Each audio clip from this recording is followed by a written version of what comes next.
3 to 5 minutes. Police respond doable when the community cooperates.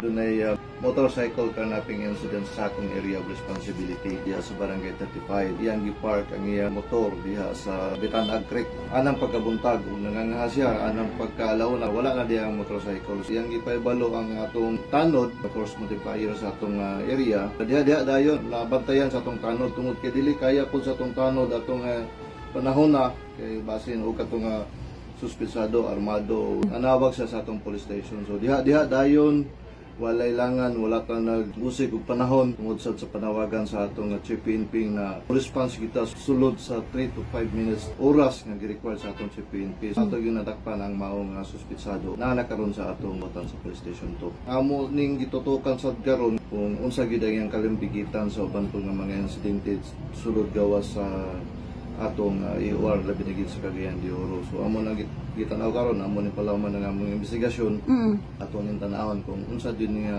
klase nga tan-aw namo sison na kayo dili lang siguro ni mao nga insidente ang nahimo pero basin og sa laing lugar po siguro niyang nabuhat na pod niyang nga susama ning insidente. Posible mamensyonasyon ang mga insidente kawat sa atong mga motorcycle diri sa sentrong bahin sa Cagayan de Oro.